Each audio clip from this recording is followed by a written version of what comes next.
আমরা শেখ হাসিনার সরকারের পতন দেখেছি, কিন্তু সেই সিস্টেমের পতন আসলে ঘটেনি।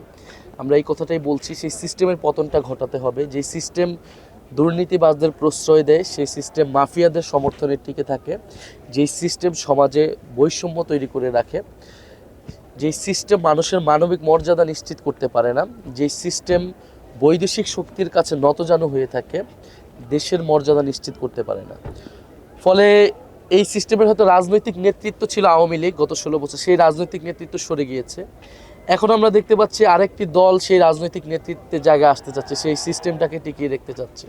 আমরা বলছি এটা চলবে না, সেই সিস্টেমটাকে পাল্টাতে হবে। রাজনৈতিক দলগুলোকেও নিজেদের পরিশুদ্ধির মধ্য দিয়ে আসতে হবে এবং নতুন ধরনের রাজনীতি, নতুন বাংলাদেশ লাগবে। এটাকে আমরা বলতেছি নতুন বন্দোবস্ত, যেই বন্দোবস্তের অর্থনীতি, যেই আমার লুটপাটের মাফিয়ার নিয়ন্ত্রিত অর্থনীতি, সেই অর্থনীতি পরিবর্তন করতে হবে।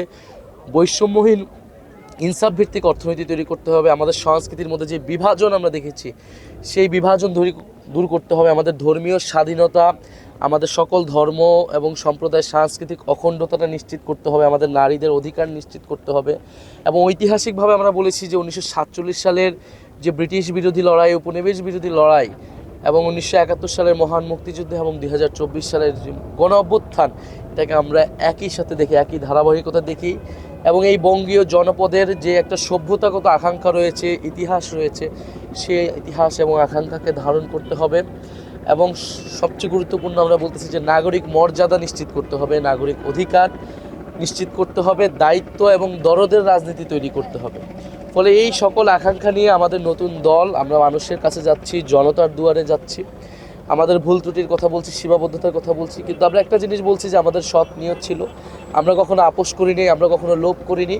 আমরা শেখ হাসিনার সময়ও আমরা সেই সময় অনেক নির্যাতনের মধ্য দিয়ে আন্দোলনকে চালিয়ে নিয়ে গেছিলাম।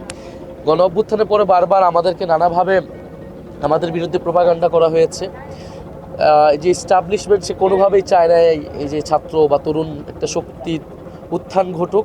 ফলে নানা ধরনের প্রোপাগান্ডা চালানো হয়েছে। এখনও মিডিয়া নিয়ন্ত্রিত, গণমাধ্যমের স্বাধীনতা নিশ্চিত হয়নি। এখন আবার নতুন করে ভয়ের সংস্কৃতি তৈরি হচ্ছে। আর সবচেয়ে বড় যে সমস্যা, চাঁদাবাজ, সন্ত্রাস, আমরা চারিদিকে দেখতে পাচ্ছি এবং দেশকে আবার নানাভাবে বিভাজন করার চেষ্টা করা হচ্ছে। তা আমরা এই সব কিছু থেকে উত্তরণ চাই এবং সেই জন্যই জাতীয় নাগরিক পার্টি কাজ করবে।